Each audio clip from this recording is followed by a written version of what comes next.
സദാശിവസമാരംഭാം ശങ്കരാചാര്യമധ്യമാം അസ്മദാചാര്യപര്യന്താം വന്ദേ ഗുരുപരമ്പരാം. എല്ലാവർക്കും വിനീതമായ നമസ്കാരം. ശ്രീമദ് ഭാഗവത പുരാണത്തിലെ 10-ാം സ്കന്ധത്തിലെ 13, 14, 15 അധ്യായങ്ങൾ, അതിലെ കഥ ചുരുക്കിയൊന്ന് അനുസ്മരിച്ചിട്ട് ആ കഥാഭാഗം ഭാഗവത കൈരളിയിൽ വർണ്ണിച്ചിരിക്കുന്നത് വായിക്കാം. ഭാഗവത കൈരളി ഭാഗവത പുരാണത്തിൻ്റെ അനുവർത്തനമായിട്ട് ഡോക്ടർ കെ.പി. കേശവൻ നമ്പൂതിരി രചിച്ച കൃതിയാണ്. 10-ാം സ്കന്ധത്തിലെ 13-ാം അധ്യായത്തിലെ വത്സസ്തേയം എന്ന് പറയുന്ന ഒരു കഥയാണ്. അഘാസുരമോക്ഷമാണ് 12-ാം അധ്യായത്തിലെ വർണ്ണിച്ചത്. ഒരു പെരുമ്പാമ്പിൻ്റെ രൂപത്തിൽ വന്ന അഘാസുരനെ, ശ്രീകൃഷ്ണനെയും ഗോപന്മാരെയും എല്ലാം വിഴുങ്ങി പാമ്പിൻ്റെ ശിരസ് ഭേദിച്ച് പുറത്തു വന്ന് അങ്ങനെ ആ പാമ്പ് മരിക്കുകയാണ് ഉണ്ടായത്. അധ്യായത്തിൻ്റെ അവസാനം പറയുന്നുണ്ട്, ഈ കഥ ബാലകന്മാർ വീട്ടിൽ ചെന്ന് പറയുന്നത് 1 വർഷം കഴിഞ്ഞാണ് എന്നുകൂടെ ഒരു പരാമർശമുണ്ട്. രാജാവ് ചോദിക്കുന്നുണ്ട്, എന്താണ് ഈ 1 വർഷം കഴിഞ്ഞ് ഇത് പറയാൻ കാരണം എന്താണ്? അതിൻ്റെ ഉത്തരം പറയുന്നത് 13-ാം അധ്യായത്തിലാണ്. അങ്ങ് ചോദിച്ചത്, ശ്രീശുഖ ബ്രഹ്മർഷി പറയുകയാണ്, അങ്ങ് ചോദിച്ചത് വളരെ പ്രസക്തമായ ചോദ്യമാണ്. അതിന് കാരണം പറയാം. ബ്രഹ്മദേവൻ ഈ പശുക്കളെയും ഇവിടെ ഉണ്ടായിരുന്ന ഗോപാലന്മാരുണ്ട്, അവരെയും അവിടെ നിന്നും മറച്ച് ബ്രഹ്മലോകത്ത് ഇരുത്തുകയാണ്. അതിന് കാരണം ബ്രഹ്മദേവന് ശ്രീകൃഷ്ണൻ്റെ ഈ അഘാസുരമോക്ഷം കണ്ടപ്പോൾ ആരാണ് ഈ ശ്രീകൃഷ്ണൻ, എത്ര ശക്തിയുള്ളത് ആരാണ് എന്ന് സംശയമായി. അതിൻ്റെ ഒരു പരീക്ഷണം എന്നുള്ള നിലയിലാണ് അഘാസുര മോക്ഷം കഴിഞ്ഞിട്ട് മധ്യാഹ്നം ആകാറായപ്പോൾ ശ്രീകൃഷ്ണൻ പറയുന്നു, നമുക്കെല്ലാവർക്കും ഇന്ന് ഈ നദിയുടെ തീരത്ത് അവിടെ ഇരുന്ന് നമുക്ക് വട്ടത്തിലിരുന്ന് ഭക്ഷണം കഴിക്കാം. എല്ലാവരും കൂടെ വട്ടത്തിലിരുന്നു ഭക്ഷണം കഴിക്കുമ്പോൾ ഗോപന്മാർ പറഞ്ഞു, കൂടെയുള്ള കുട്ടികൾ പറഞ്ഞു, പശുക്കൾ ഉള്ളിലോട്ട് പോയി നമുക്കൊന്ന് നോക്കിയിട്ടിങ്ങി വരാം എന്ന് പറഞ്ഞു. കൂടുതൽ ഉള്ളിൽ പോയാൽ പിന്നെ കണ്ടുപിടിക്കാൻ വിഷമമാണല്ലോ. അപ്പോൾ ശ്രീകൃഷ്ണൻ പറഞ്ഞു, വേണ്ട, നിങ്ങളവിടെ ഇരിക്കുക, ഞാനിപ്പോൾ വന്നേക്കാം. പശുവിനെ കൃഷ്ണൻ എന്ന് വിളിച്ചാൽ പശു വരും, അങ്ങനെ വിളിച്ചുകൊണ്ട് വരാം എന്ന് പറഞ്ഞ് ശ്രീകൃഷ്ണനെ പശുവിനെ അന്വേഷിച്ച് അങ്ങോട്ട് പോയി. അപ്പോഴേക്കാണ് ഈ ബ്രഹ്മദേവൻ ഈ പശുക്കളെ മറച്ച് ആ ബ്രഹ്മദേവൻ അങ്ങോട്ടേയും കൊണ്ടുപോയി. ശ്രീകൃഷ്ണൻ പശുവിനെ കാണാൻ തിരിച്ച് വന്നു, കണ്ടില്ല. അപ്പോൾ നോക്കിയപ്പോൾ ഗോപന്മാരെയും കാണുന്നില്ല. ആ സമയം കൊണ്ട് ബ്രഹ്മദേവൻ ഗോപാലന്മാരെയും അവിടെ കൊണ്ട് ഇവിടെ വന്നപ്പോൾ ആരുമില്ല. അപ്പോൾ ശ്രീകൃഷ്ണനെ മനസ്സിലായി, ഇത് ബ്രഹ്മദേവൻ്റെ ഒരു മായയാണ് എന്ന് മനസ്സിലായി. ശ്രീകൃഷ്ണൻ ഒരു കാര്യം ചെയ്തു, താൻ തന്നെ, അദ്ദേഹം പരമാത്മാവാണല്ലോ, താൻ തന്നെ എല്ലാ പശുക്കളായിട്ടും എല്ലാ ബാലന്മാരുമായിട്ട് അങ്ങ് മാറുകയാണ്. ബാലന്മാരുമായി അത്രയും പോരാ, ഈ ബാലന്മാരുടെ എല്ലാം കയ്യിൽ വടിയുണ്ട്, അല്ലെങ്കിൽ പാത്രമുണ്ട്, ഭക്ഷണം കൊണ്ടുവരുന്ന പാത്രമുണ്ട്, ഇതെല്ലാം എല്ലാ വസ്തുക്കളുമായിട്ട് അങ്ങ് മാറുകയാണ്. എന്നിട്ട് നേരത്തെ ഉള്ള അതേ രീതിയിൽ തിരിച്ച് അവിടെ ഭക്ഷണമൊക്കെ കഴിച്ച് തിരിച്ച് വീട്ടിൽ അങ്ങ് പോവുകയാണ്. അതുകൊണ്ട് ഈ ബാലന്മാർ അഘാസുരൻ്റെ ഇത് കണ്ട ബാലന്മാരല്ലല്ലോ. അതുകൊണ്ട് ഈ അഘാസുരൻ്റെ കഥ അവിടെ ചെന്ന് പറയുന്നില്ല. അങ്ങനെ തുടർന്ന് എല്ലാ ദിവസവും ഇങ്ങനെ വന്നുകൊണ്ടിരുന്നു. അപ്പോൾ ഈ ഭാഗവതത്തിൽ പറയുന്നുണ്ട്, സാധാരണ ഈ ബാലന്മാർ വീട്ടിൽ ചെല്ലുമ്പോൾ അമ്മമാർക്കും ഓവന്മാർക്കുമൊക്കെ അച്ഛന്മാർക്കൊക്കെ സന്തോഷം തോന്നുമല്ലോ വൈകിട്ട് തിരിച്ചു വരുമ്പോൾ. ഇങ്ങനെ ചെന്നപ്പോൾ അങ്ങനെയല്ല. സാധാരണ ഉള്ളതിൽ കൂടുതൽ വാത്സല്യവും കൂടുതൽ സന്തോഷവും കുട്ടികളോടെ തോന്നി എന്നാണ്. അപ്പോൾ പിന്നീട് ഇനിയും പറയുന്നുണ്ട്, എന്താണെന്നതിന് കാരണമെന്ന് പറയുന്നുണ്ട്. എല്ലാവരിലും ഈശ്വര ചൈതന്യം ഉണ്ടെങ്കിലും ഈ ഗോപന്മാരിലും ഈ പശുക്കളിലുമൊക്കെ കൂടുതൽ ചൈതന്യം ഉണ്ടല്ലോ. അത് ശ്രീകൃഷ്ണൻ്റെ തന്നെ ആ അവതാരം പോലെയാണല്ലോ. അതുകൊണ്ടാണ് അങ്ങനെ തോന്നിയതെന്ന് പിന്നെ പറയുന്നുണ്ട്. 1 വർഷം കഴിഞ്ഞപ്പോൾ ബ്രഹ്മദേവൻ നോക്കി എന്താണ് താഴത്തെ അവസ്ഥ എന്ന് നോക്കിയപ്പോൾ അവിടെ പണ്ട് കണ്ട അതേ കുട്ടികളും അതേ സംഭവം അതുപോലെ നടക്കുന്നുണ്ട്. ശ്രീകൃഷ്ണൻ ബ്രഹ്മാവ് ചെന്ന് നോക്കി, താൻ കൊണ്ടുവച്ച് ആ പശുക്കളും ഗോപാലന്മാരും ഒക്കെ അവിടെയും ഉണ്ട്. തിരിച്ചു വന്ന് വീണ്ടും അപ്പോൾ കണ്ടത് ഈ ഗോപാലന്മാരെല്ലാവരും തന്നെ, ശ്രീകൃഷ്ണൻ ഉൾപ്പെടെ എല്ലാവരും തന്നെ മഞ്ഞപ്പട്ടും ഒക്കെ ധരിച്ച് 4 കൈകളോടുകൂടി ആണ് കാണുന്നത്. ആ മഹാവിഷ്ണുവിൻ്റെ അതേ രൂപത്തിലാണ് എല്ലാ ഗോപന്മാരെയും ശ്രീകൃഷ്ണനെയും കാണുന്നത്. അപ്പോൾ ബ്രഹ്മദേവന് മനസ്സിലായി, ഇത് സാക്ഷാൽ നാരായണൻ തന്നെയാണ് ശ്രീകൃഷ്ണനായിട്ട് അവതരിച്ചിരിക്കുകയാണ് എന്ന് മനസ്സിലായിട്ട് ശതാപത്തോടുകൂടി സ്തുതിക്കുന്നു. 14-ാം അധ്യായം പ്രധാനമായിട്ടും ബ്രഹ്മസ്തുതിയാണ്. ബ്രഹ്മസ്തുതി വളരെ 40 പദ്യത്തിൽ ഉണ്ട്. ബ്രഹ്മദേവൻ്റെ സ്തുതിയുണ്ട്.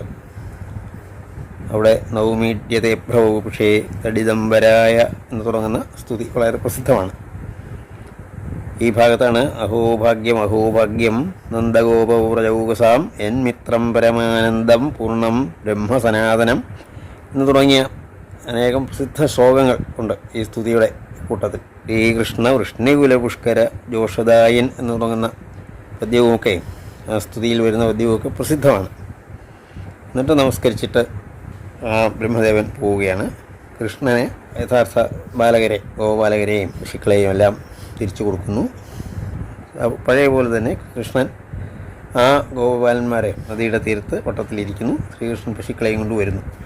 എന്നിട്ട് അവർ ഭക്ഷണമൊക്കെ കഴിച്ച്, അപ്പം ഗോപാലന്മാർ പറയുന്നു ഞങ്ങൾ കഴിച്ചില്ല, കൃഷ്ണൻ വരാൻ നോക്കിയിരിക്കുകയാണ് എന്ന് പറഞ്ഞ് വീണ്ടും കഴിച്ചിട്ട് അവർ സാധാരണ പോകുന്നത് പോലെ തന്നെ പോയി. എന്നിട്ട് അവർ വീട്ടിൽ ചെന്ന് പറഞ്ഞു, ഇന്ന് ശ്രീകൃഷ്ണൻ ഒരു പെരുമ്പാമ്പിനെ, വലിയ ഒരു പെരുമ്പാമ്പിനെ വധിച്ചു എന്ന് പറയുന്നുണ്ട്. ഗോപന്മാരെ ഒന്ന് നോക്കുമ്പോൾ അവർക്ക് അത്ഭുതമായി.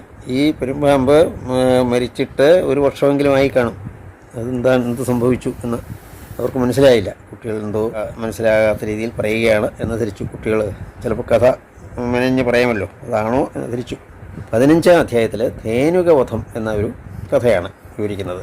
കൃഷ്ണനും ബലരാമനും ഗോപന്മാരുമൊക്കെ അവരുടെ ബാലഭാവം മാറിയിട്ട് പൗഗണ്ഡ വയസ്സ് എന്നാണ്, ബാലഭാവത്തിൻ്റെയും യൗവനഭാവത്തിൻ്റെയും ഇടയ്ക്കുള്ള ആ സമയമായി. അപ്പോൾ അവർക്ക് കൂടുതൽ ശക്തരായി മാറി എന്നുള്ളതാണ്. ഒരു ദിവസം ഗോപന്മാർ ഈ ബലരാമനോടും ശ്രീകൃഷ്ണനോടും പറഞ്ഞു, ഇവിടെ അടുത്ത് ഒരു പന തോട്ടമുണ്ട്. പന എന്ന് പറയുന്നത് ഈ ഈന്തപ്പന പോലെയുള്ള പനയാണ്. നല്ല ഫലം, നല്ല മധുരമുള്ള പഴം ഉണ്ടാകുന്ന ആ തോട്ടമാണ്. അവിടെ ഈ പനയിൽ നിന്നും പഴം വീണിങ്ങനെ കിടക്കുകയാണ്. പക്ഷേ ആർക്കും അങ്ങോട്ട് ചെല്ലാനൊക്കെയില്ല. അവിടെ ധേനുകൻ എന്ന ഒരു ആൾ, ധേനുകൻ കരരൂപധ എന്നാണ്, കഴുതയുടെ രൂപമുള്ള ഒരു സംരക്ഷകനാണ്. ഒരു രാക്ഷസൻ എന്ന് പറയാം, അല്ലെങ്കിൽ അസുരൻ എന്ന് പറയാം. അങ്ങനെ ആരെയും അങ്ങോട്ട് ആർക്കും ഒട്ടും ഒരു പഴം പോലും കൊടുക്കുകയില്ല. അങ്ങനെ ഉള്ള ആളാണ്. പഴം നമുക്ക് കിട്ടിയാൽ വളരെ നല്ലതായിരുന്നു, എന്താണ് മാർഗമെന്ന് ചോദിക്കുമ്പോൾ ശ്രീകൃഷ്ണനും ബലരാമനും കൂടെ അവിടെ ചെല്ലുകയാണ്. അവിടെ ചെന്ന് ഈ പന പിടിച്ചു കുലുക്കി, ഫലം താഴെ വീഴണമല്ലോ എല്ലാവർക്കും എടുക്കാൻ. ഈ ശബ്ദം കേട്ടുകൊണ്ട് ധേനുകൻ ഓടി വന്നു. ധേനുകൻ കഴുതയുടെ രൂപം എന്ന് പറയുന്നതുപോലെ രൂപം മാത്രമല്ല, കാലുകൊണ്ടാണ് ചവിട്ടുന്നത്. ബലഭദ്രനെയാണ് ചവിട്ടുന്നു. ബലഭദ്രദേവൻ ആ 2 കാലിലും ആ ധേനുകൻ്റെ പിടിച്ച് ഉയർത്തി കറക്കി ഈ പനയിൽ തന്നെ അടിച്ചു. ഏതൊക്കെ പനയിൽ കൊണ്ടോ ആ പനയെല്ലാം ഒടിഞ്ഞ് താഴെ വീണു. അങ്ങനെ ധേനുകൻ മരിച്ചു. പിന്നെ ധേനുകന് കിങ്കരന്മാരുണ്ടായിരുന്നു. അവരെല്ലാവരും ഓടി വന്നു. അവരെ എല്ലാവരെയും ബലരാമൻ തന്നെ, മറ്റ് ശ്രീകൃഷ്ണനും ബലരാമനും ഉണ്ടല്ലോ, എല്ലാവരും കൂടി എല്ലാവരെയും വധിച്ചു. അന്നു മുതൽ ആ പനയുടെ ഫലങ്ങളും വളരെ വലിയ ഒരു സ്ഥലമാണ്. അവിടെയുള്ള സ്ഥലമെല്ലാം പശുക്കൾക്ക് നല്ല പുല്ല് മേയാനുള്ള സ്ഥലവും ആ പഴങ്ങളെല്ലാം ജനങ്ങൾക്കെല്ലാം ഉപയോഗപ്രദമായ ഒരു സ്ഥലമായിട്ട് മാറി. തിരിച്ച് അമ്പാടിയിലെത്തുമ്പോൾ ഈ ഭാഗത്ത് പറയുന്നുണ്ട്, ഗോപികമാർ ശ്രീകൃഷ്ണൻ്റെ തിരിച്ചു വരുന്നത് നോക്കി അവർ നോക്കി നിൽക്കുകയാണ്. ഗോപികമാർക്ക് കൃഷ്ണനെ കാണാനുള്ള ഒരു താല്പര്യം ഇവിടെ സൂചിപ്പിക്കുന്നുണ്ട്. യശോദ രോഹിണിമാർക്ക് അവരമ്മമാരാണല്ലോ, അവർ കൃഷ്ണനെ ബലരാമനെയും കുളിപ്പിച്ച് ആഹാരമൊക്കെ നൽകുന്നുണ്ട്. എന്നിട്ട് ഈ അധ്യായത്തിൻ്റെ അവസാനം കാളിയമർദ്ദനത്തിൻ്റെ ഒരു തുടക്കം കൂടെ പറയുന്നുണ്ട്. ഒരിക്കൽ ബലഭദ്രരാമനില്ലാത്ത ഒരു ദിവസം ശ്രീകൃഷ്ണനും ഗോപന്മാരും എല്ലാവരും കൂടെ കാളിന്തി തീരത്ത് എത്തി. പശുക്കളെയും കൊണ്ട് പോവുകയാണ്. കുട്ടികളെയും കൊണ്ട് പോകുമ്പോൾ കാളിന്തി തീരത്തെത്തിയപ്പോൾ അവിടെ ദാഹം ഉണ്ടാകുമല്ലോ. പശുക്കളും ഗോപന്മാരും കാളിന്തി ജലത്തിൽ നിന്ന് വെള്ളം കുടിക്കണം. അങ്ങനെയാണ്. നദിയിലെ ജലം വളരെ പരിശുദ്ധമാണ്. അത് കുടിച്ചു കഴിഞ്ഞപ്പോഴേക്കും പക്ഷേ എല്ലാവരും മയങ്ങി താഴെ വീഴുകയാണ് ഉണ്ടായത്. കൃഷ്ണന് കാര്യം മനസ്സിലായി.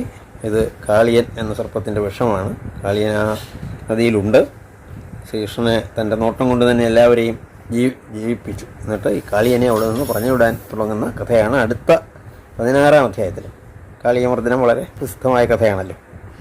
അപ്പോൾ അതുവരെയുള്ള ഈ ധൈനികവധം വരെയുള്ള കഥ ഭാഗവത കൈരളിയിൽ വർണ്ണിച്ചിരിക്കുന്നത് വായിക്കാം. ഈ ഭാഗം വായിക്കുന്നത് ഡോക്ടർ കെ മാലതി ദേവിയാണ്. എല്ലാവർക്കും വിനീതമായ നമസ്കാരം. വത്സസ്തേയം. മഹാസുരപ്രകൃതി വിഹാരസാഹസം മഹാത്ഭുതം മുഹുരവി കണ്ടറിഞ്ഞിടാൻ വിഹായസി സ്വയമഹംസവാഹനൻ മഹാൻ സമാഗതന സുരാരി സംയുതൻ അജഞ്ജനാർദ്ദനൻ അജഹൃൽ സരോരുഹേ വ്രജാർഭക ഭ്രമമജയാലിയേറ്റിനൻ പ്രജാപതിസ്തവനു പരീക്ഷണത്തിനായി രജോ ഗുണപ്രകൃതി മുതിർന്നു ദുർമദൻ മറച്ചു ഗോപരയഖിലം സവത്സകം മറയ്ക്കു ജന്മമതരുളും മഹാശയൻ മറയ്ക്കുമപ്പുറമരുളും പരാൽപരൻ മറിച്ചു ഗോക്കള വെളിവിൽ തെളിച്ചവൻ അറിഞ്ഞു സർവവും അറിവിൻ സ്വരൂപമായി നിറഞ്ഞ ഗോപതി വിധിതൻ വിചേഷ്ടിതം ഉറച്ചു പങ്കജഭവനന്റെ പുങ്കതും കുറച്ചിടാൻ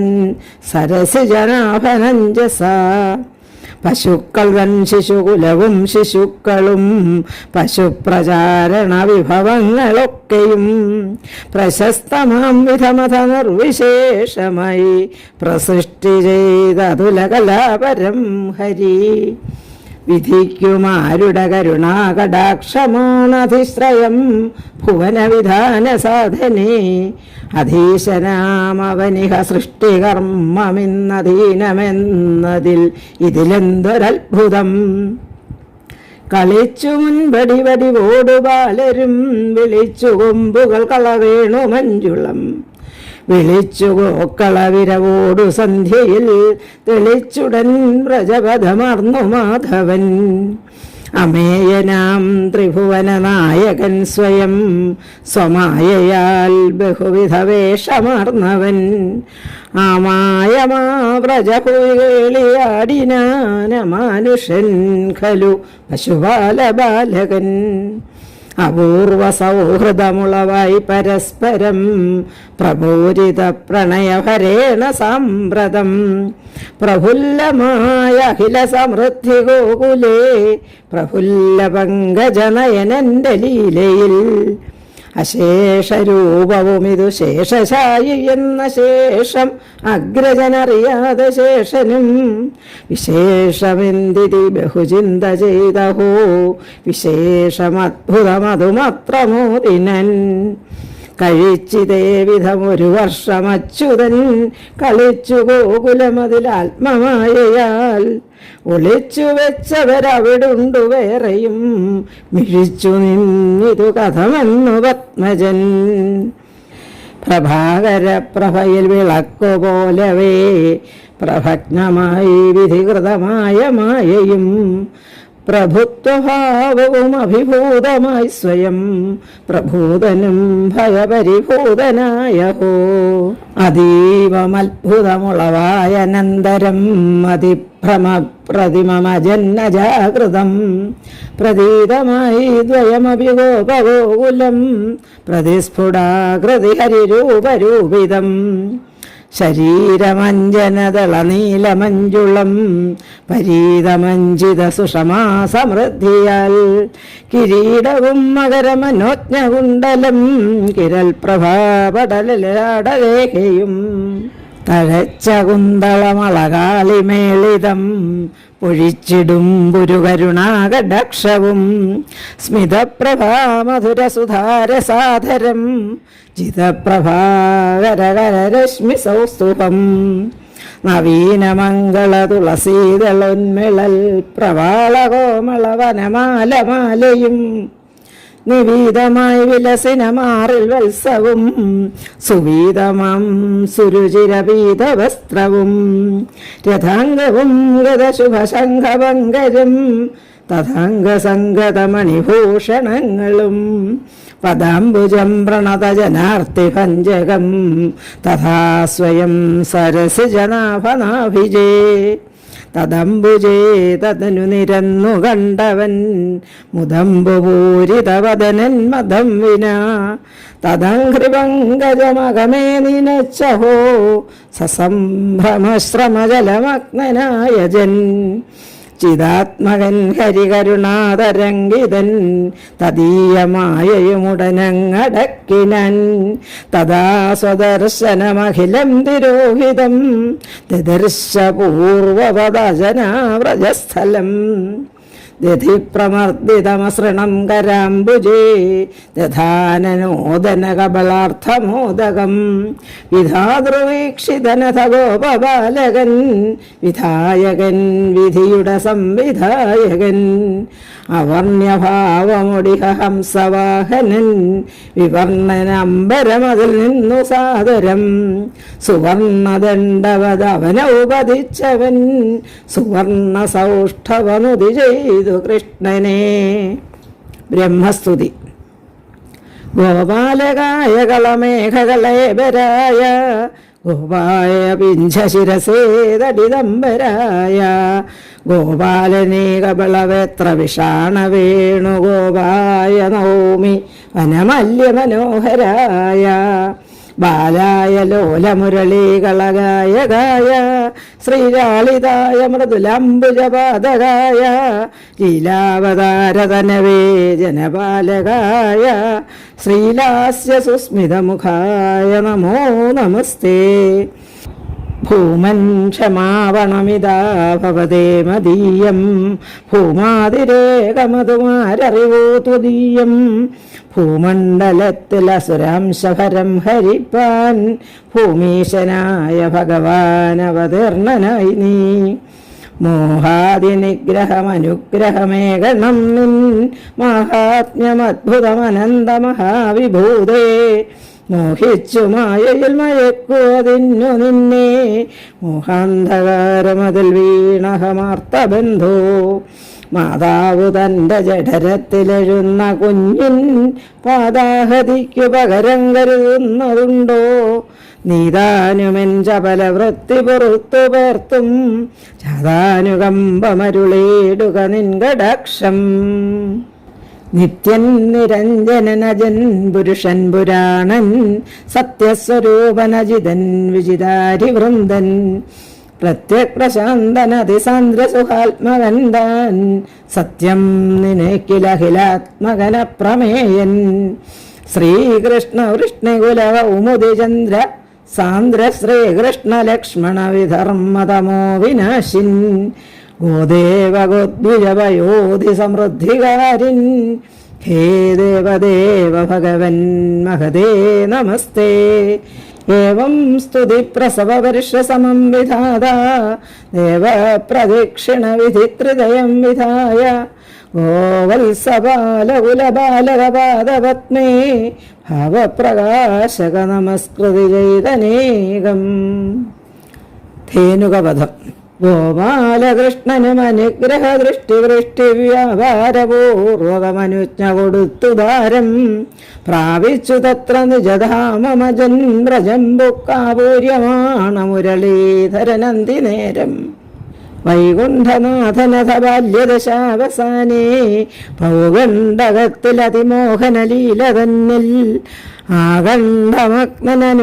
ആകണ്ഠമഗ്നനുഗാനുഗതന്മനാന്ത ശ്രീകണ്ടു ഗോചരവണമൊത്തു ചരിച്ചിടുമ്പോൾ ആമോദമോടൊരു ദിനത്തിലുണർത്തിനൻ ശ്രീരാമാവു കൃഷ്ണനോടു ധേനുഗാനനത്തിൽ ദാമോദര മധുരതാലഫലം ഭുജിപ്പാൻ ആമോദമേറ്റു കൊതിമുറ്റുമുണർന്നിടുന്നു താലങ്കനൊത്തു വനമാലി മനുഷ്യലീലൻ താലാളി സങ്കുല വിശാലവനത്തിലെത്തി നീലാംബരൻ ബലൻ അനന്തബലൈകമൂലം താലങ്ങൾ ചേലൊടു കുലുക്കി കുലം സമൂലം സംഘർഷ ശബ്ദമിതു കേട്ട ധേനുകണ്ടാൻ സംഘർഷണത്തിനുടനെത്തി ഹരസ്വരൂപി സംഘർഷണം ചടുതി ചെയ്തത കാലുനാലും സംഘർഷനൻ തടിചുഴറ്റി അടിച്ചു കൊന്നൻ ഘോരപ്രഹാരമതിനാൽ വനതാലമെല്ലാം